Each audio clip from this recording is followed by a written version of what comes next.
Hello friends, it's I once more, OmnusI, here in my lair. I am answering another question from the RPG Brigade for RPG a Day. Today is day 9, and the question that is laid before me is, how has a game surprised you? And of course, we're talking about role-playing games. In this case, though, I'm going to go away from a role-playing game and go to one that is a digital role-playing game. I thought I understood how role-playing games worked for the most part, in a very meta sense. I knew that in a Japanese role-playing game, for instance, there wasn't going to be any kind of a drastic party change. I'll find new people and we'll go along together and we'll eventually get to the end of our story with a great big challenge at the end. And then I played Final Fantasy VII. Yes, I know if you've gotten into video games at all, and especially, fantasy, epic, role-playing games, Final Fantasy VII is on a lot of people's lists as one of the greatest games of all time.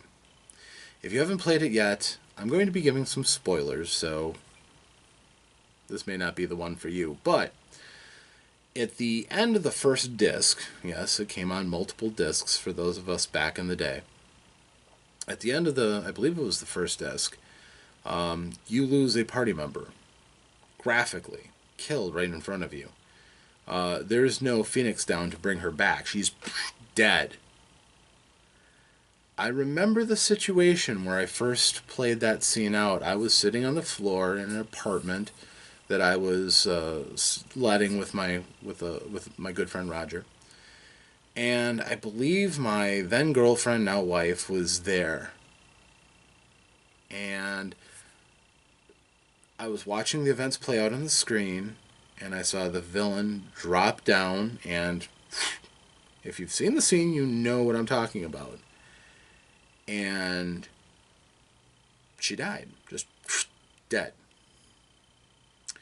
And from then on, her character wasn't available because she was dead. She was removed from the game in a way that I'd never experienced that before. I thought I knew how these games worked, but that changed everything. Now, it surprised me. Caught me flat-footed. I hadn't had any spoilers that this was going to happen, and I was shocked. I'm glad I didn't at this point, because it fundamentally changed my perspective on these games. To a point. I mean, obviously many of them still follow the same formula, and you'll never lose a character in most other games. You can't heiress anybody else anymore. It'll be too obvious. Usually not with a major character. Yeah, I'm sure there are others who have done it, but once it's done the first time, the shock value is largely lost. However, I have understood that the point of changing perspective and changing the rules of what the players expect can be a dramatic impact on their storyline. For instance, dropping some surprises or an absence of what the players thought or took for granted could be a great motivator and can drastically change their perspective.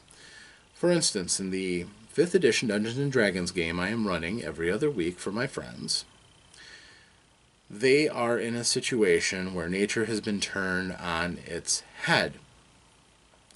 It is spring, yet no rain is coming.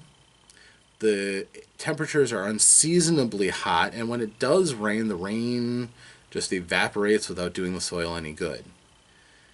They're regularly facing temperatures upwards of 100 degrees.